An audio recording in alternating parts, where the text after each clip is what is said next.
नमस्कार. मी डॉक्टर ज्योती रहाळकर. नमस्कार, राजश्री ताम्हनकर. शब्दसुरांची गुंफण आजच्या ह्या कार्यक्रमामध्ये आम्ही मैत्री हा विषय घेऊन आलेलो आहोत. आणि जसं आपण आपले पारंपरिक सण-वार ह्यामध्ये गुंफतो, तसंच थोडंसं अर्वाचीन आणि तरुण पिढीसाठी सुद्धा आवडीचा विषय म्हणजे मैत्री दिन, जो ऑगस्ट महिन्यातल्या पहिल्या रविवारी येतो आणि आपण सगळे सुद्धा लहान-मोठे सगळेच हा मैत्रीचा दिवस असतो तो आनंदाने साजरा करतो. आणि त्यानिमित्ताने आपण आपल्या मित्रमंडळींसमवेत थोडी मजा करतो. थोडे आपले जुने दिवस आठवतो आणि आपल्या मैत्रीला आणि त्या घट्ट नात्याला पुन्हा एकदा उजळणी देतो.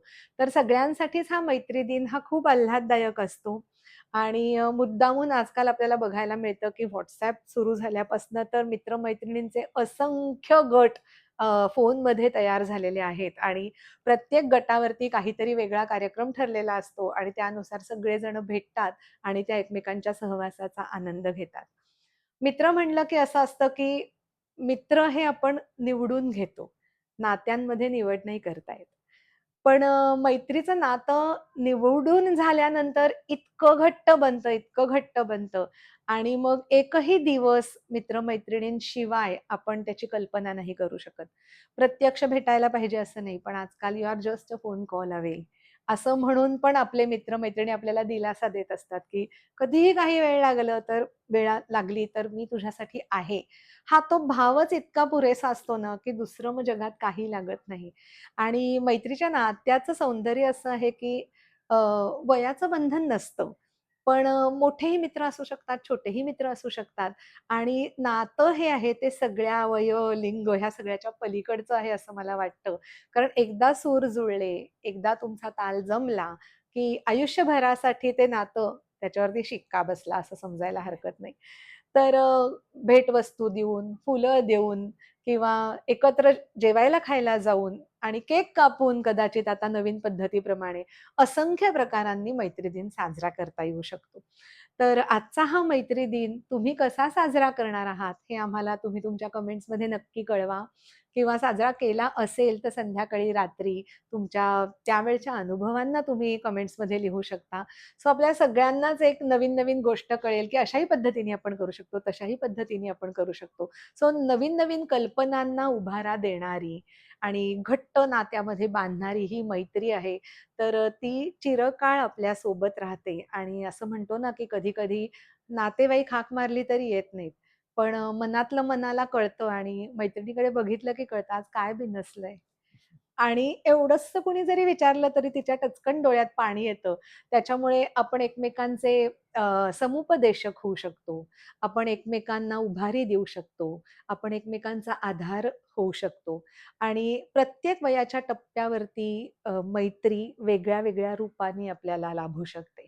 तर बालवयातली अल्लड मैत्री असते. अगदी चिंचा-बोरांची मैत्री असेल किंवा लिमलेटच्या गोळ्यांची मैत्री असेल. तर तरुण वयामध्ये आपले मनातले हळूवार भाव एकमेकांना सांगण्यासाठीची मैत्री असेल. त्याच्यानंतर पुढे संसारात पडल्यानंतर मुलं-बाळं ह्याच्या गप्पा मारायला मैत्री असेल. त्याच्यानंतर पुढच्या टप्प्यावरती जेव्हा मुलं त्यांच्या त्यांच्या संसारामध्ये स्थिर होतात, तेव्हा ती एक छोटीशी एक वार्धक्याची चाहूल लागलेली असते आणि तेव्हाचे आपले अनुभव आणि रोजच्या जीवनामध्ये आपल्याला जाणवणारे प्रसंग आपण एकमेकांबरोबर फक्त शेअर करायला हे आपले मित्र-मैत्रिणीच लागतात. कारण आपलं मन त्यांना तोवर समजलेलं असतं आणि असं एकमेकांचं मन एकमेकांना एकदा समजलं, की मग त्या नात्यामध्ये फार आपल्याला कुठलाही ताण घ्यावा लागत नाही किंवा फार विचार करावा लागत नाही. तर असं हे मैत्रीचं नातं, की जे प्रत्येकाला आयुष्यात असतंच असतं आणि असावंच असावं. कारण मित्र आहे तर दुनिया आहे आणि मित्रांबरोबर केलेली जी मस्ती आहे, धांगड-धिंगा आहे, त्याच्यात कुणीच कुणाला जज करत नाही आजकालच्या भाषेत. सगळं स्वातंत्र्य असतं आणि सगळ्याच्या सहित आपण त्या मित्र-मैत्रिणींना स्वीकारलेलं असतं. त्याच्यामुळे त्याच्यावरती आता पुन्हा विचार नसतो, की आता मग मी काय करू? आता स्वीकारू का न स्वीकारू? स्वीकारल्यानंतर पर्याय नाहीये. त्याच्यामुळे मैत्रीमध्ये कधी रुसवा येणार, कधी ताण येणार, कधी तुझं माझं होणार. पण ते झालं तरी परत जी जुळून येते, ती खरी मैत्री. खरंय. त्याच्यामध्ये कधी खंड नाही पडत. तर असाच एकदा कधीतरी मलाही अनुभव आला असेल, की कोणीतरी रुसलं असेल आणि खूप दिवस बोलत नसू. सगळ्यांनाच मनातनं वाईट वाटतं, पण पहिलं बोलणार कोण? त्यावेळेला मनामध्ये उमटून गेलेला एक जो भाव आहे, तर त्याला एक वेगळी संकल्पना मैत्रीचं झाड अशी करून केलेली कविता. खूप जुनी कविता आहे, पण त्यावेळेला मैत्री दिनाच्याच दिवशी मी WhatsAppवरती ती अग्रेषित केली होती आणि ती खूप जणांनी शेअर केली आणि प्रत्येकाने त्याच्यावरती त्यांचे रिप्लाय लिहिले होते, की खूप सुंदर ही कविता आहे. म्हणून आवर्जून आज मला ती मैत्रीच्या बिया अशी जी कविता आहे ती घ्यावीशी वाटते. ती तुमच्यासमोर सादर करते. त्याच्यानंतर एक हलकं-फुलकं, सुंदर स्वरबद्ध केलेलं गाणं राजश्री आपल्यासाठी सादर करेल. तर एक कविता आणि एक गाणं ह्या नियमाप्रमाणे आपण पहिले ऐकूयात कविता. मिळतील का हो कुठे मैत्रीच्या बिया? मिळतील का हो कुठे मैत्रीच्या बिया? एक झाड लावावं म्हणते अंगणात माझ्या. असेल जे सतत डोळ्यासमोर माझ्या, कधी मला अंतर नाही देणार ते. असेल जे सतत डोळ्यासमोर माझ्या, सांगीन मग त्यालाच सुख-दुःखाच्या कथा. कारण मित्र-मैत्रिणी रुसलेत ना, मग आता कोणाला सांगू? असेल जे सतत डोळ्यासमोर माझ्या, सांगीन मग त्यालाच सुख-दुःखाच्या कथा. काळजी घेईन त्याची छान, निगुतीने वाढवीन त्याला. काळजी घेईन त्याची छान, निगुतीने वाढवीन त्याला. खत-पाणी घालून घालून जीवही लावीन त्याला. रोज फुटेल नवी पालवी, रोज फुटेल नवी पालवी त्याच्या माझ्या नात्याला.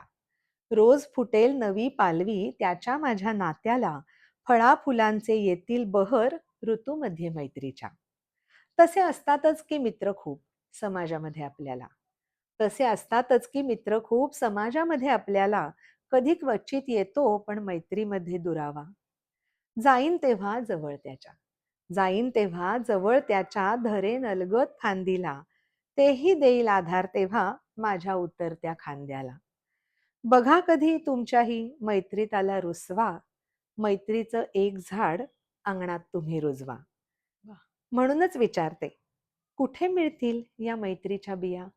म्हणूनच विचारते, कुठे मिळतील या मैत्रीच्या बिया? सगळेच लावू एक झाड अंगणात आपल्या आपल्या, अंगणात आपल्या आपल्या. सुरेख. तर असं जर का मैत्रीचं झाड आपण लावलं, तर त्या झाडासाठी काय करावं लागतं? किती श्रम घ्यावे लागतात? हे आपण आपल्या खऱ्या-खऱ्या मित्र-मैत्रिणींच्या नात्याला सावरता नाही घ्यायला हरकत नाही ना. म्हणजे एक झाड जोपासणं जसं आपल्याला कठीण जातं किंवा जसं एक चॅलेंज असतं, तसं मैत्रीचं नातं जोपासण्यासाठी सुद्धा कष्ट घ्यावे लागतात. ते असं आपोआप नाही फुलून येणार आहे. त्याच्यामुळे आजच्या मैत्र दिनाचा हा संदेश असा आहे, की मित्र-मैत्रिणी टिकवा, जोपासा, सांभाळा. त्याच्यामध्ये दुरावा येऊ देऊ नका. तर असंच एक आनंदाचं गाणं आहे. तर ते आज मुद्दामून आम्ही हिंदी गीत निवडलेलं आहे. हां. तर सगळ्या मैत्रिणी मजा करतायत, धमाल करतायत. असा दृश्य असं आपल्या डोळ्यासमोर नक्कीच येईल याची मला खात्री आहे. तर ऐकूयात पुढचं सुंदर गाणं. नूतनला आठवूयात. नूतनला आठवूयात. ऐकूयात पुढचं गीत. अनाडी चित्रपटातलं.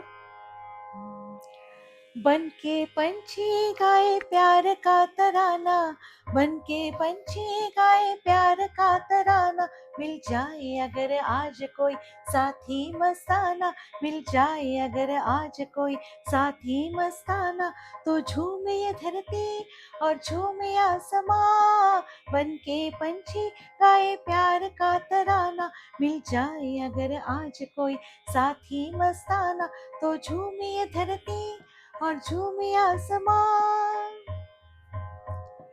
आए हसीनों की टोलियां, आहा हा, आहा हा, आए हसीनों की टोलियां, बोले पिया मिलन की बोलियां, मंजिल पे आए कोई नैना मिलाए कोई, भरते ये उल्फत की जोलियां, मंजिल पे आए कोई नैना मिलाए कोई, भरते ये उल्फत की जोलियां, बन के पंछी गाए प्यार का तराना, बन के पंछी गाए प्यार का तराना, मिल जाए अगर आज कोई साथी मस्ताना, तो झूमे ये धरती और झूमे आसमां, खेतों पे छाई जवानियां, आहा हा, आहा हा, पत्तों पे लिखी कहानियां, फूलों की डाल जैसी रंगी, रुमाल कोई दे दे हमें भी निशानियाँ। फूलों की डाल जैसी रंगी, रुमाल कोई दे दे हमें भी निशानियाँ। बन के पंछी गाए प्यार का तराना, बन के पंछी गाए प्यार का तराना। मिल जाए अगर आज कोई साथी मस्ताना, तो झूमे धरती और झूमे आसमां। बन के पंछी गाए प्यार का तराना। खूपच सुंदर. चिरतरुण गाणं आणि तरुण मैत्रीतलं हे गाणं हे आता वेगळं सांगायला नको. जसं मगाशीच आपण बोललो, की मैत्री ही प्रत्येक टप्प्यावर वेगळी-वेगळी भासते. मनातलं बोलण्यासाठी, आपले हळूवार कोमल भाव व्यक्त करण्यासाठी. तर तसाच हा मैत्रिणींचा समूह आहे आणि आपल्या मनातली इच्छा ह्याच्यामध्ये व्यक्त होते, की कोणीतरी एक छानसा जोडीदार मिळावा आणि त्याप्रमाणे त्यांना निसर्ग, सृष्टी, शेतं हे सगळं त्या नजरेला तितकं सुंदर आणि तरुण भासतंय. तर थोडक्यात मैत्री जर आपल्या आयुष्यामध्ये असेल, तर आपलं आयुष्य हे अत्यंत फुलेल, सुखकर होईल आणि सगळ्याचं निवारण, दुःखाचं निवारण करणारी, नैराश्य, औदासिन्य दूर करणारी ही मैत्री तुम्हा आम्हाला सगळ्यांना लाभू देत, हीच ईश्वरचरणी प्रार्थना करूयात आणि आजच्या ह्या भागात थांबूयात. धन्यवाद. धन्यवाद.